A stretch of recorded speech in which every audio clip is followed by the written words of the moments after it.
अपने देवताओं की फीलिंग चाहते हैं कि हमारे घर में देवता नहीं आ रहे हैं, हमारे कुल देवता कहां पर हैं, हमारे कुल देवता किस स्थिति में हैं, हमारे घर में आते हैं कि नहीं आते हैं।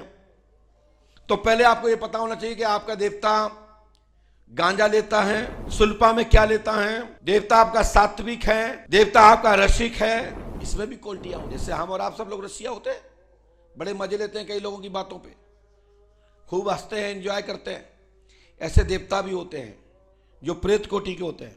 कौन से कोटि के? प्रेत कोटि के। और वो आपके रक्षक हैं। तुम्हारे घर का कोई पूर्वज है, कोई पितर है, जैसे राजस्थान के लोग जानते हैं, बुंदेलखंड के लोग जानते हैं, हमारे पितर ही नहीं आ रहे हैं। आपके पितरों के बारे में आपको थोड़ा बहुत जानकारी है तो हाथ 7 बार इस तरह से घिसिए, 7 बार अपने पितर का नाम लीजिए, आंखों से लगाइए, मस्तक से लगाइए, मुख से लगाइए और कंठ से लगा लीजिए। यदि आप अपने परिवार के उस व्यक्ति के साथ रहे हो, उसके भी जो भी लक्षण है, तत्काल आपको आते जाते हुए महसूस होगा।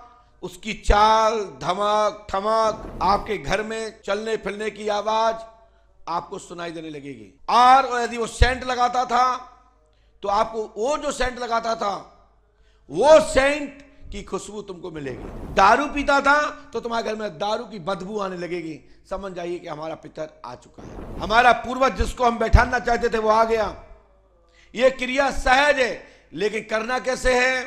उसका ध्यान करना है, दिमाग में बैठाना है, 7 बार हाथ रगड़ना है, मस्तक से, आंख से, मुंह से, कंठ से। और जिस स्थान पर आप अपने पितर को बैठाना चाहते हैं कि यहां तक इसकी रूह जाए, वो आत्मा जाए, उस शक्ति का एहसास हो, तो अपना देसी खड़ा नमक 5 डिंगरिया, पिसा हुआ नहीं, पत्थर वाला, देसी वाला, जो पशु को देते हैं। पुराने पहले लोग सब्जी में भी डालते थे, आज भी डालते हैं, आजकल तो काले नमक भी बहुत लोग खाते हैं। तो देसी नमक खड़ा, चांदी की प्लेट में, तांबे की प्लेट में या स्टील की प्लेट में उसको रख दीजिए। वहां तक जाने में उस शक्ति का एहसास आपको हो जाएगा।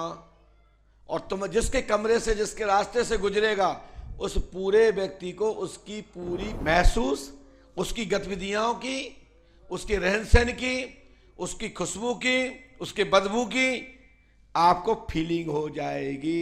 101% मात्र एक दिन एक रात में। इसमें कोई मंत्र नहीं बोलना है। और जितने भी मैं बोल रहा हूं कभी भी प्रयोग कर लेना, कभी भी, किसी भी दिन। और ऐसा ना हो तो अगली बार मुझे बोल देना, यही दरबार में खड़े होकर गुरुजी आपने बताया वो गलत है।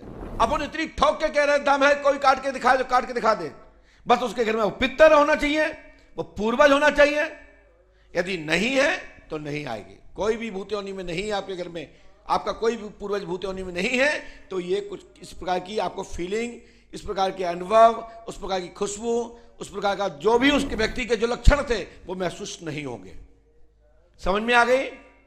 जय श्री राम, जय पंडु का सरकार। जिनके घर में पटा है, पोतली रखे हुए हैं, चौकी रखे हुए हैं, आसन दे रखी है, खड़ामू दे रखी है, प्रयोग करके देख लीजिए और अगले महीने बताइए। या आपके पितर की, आपके अबूद बालक की ये फीलिंग ना हो तो मेरे से कहना, ये चीज सामने आए ना तो मेरे से कहना, सामने आएगा, 100% आएगा। बस घर में आपका स्थान होना चाहिए आपके पूर्वज का।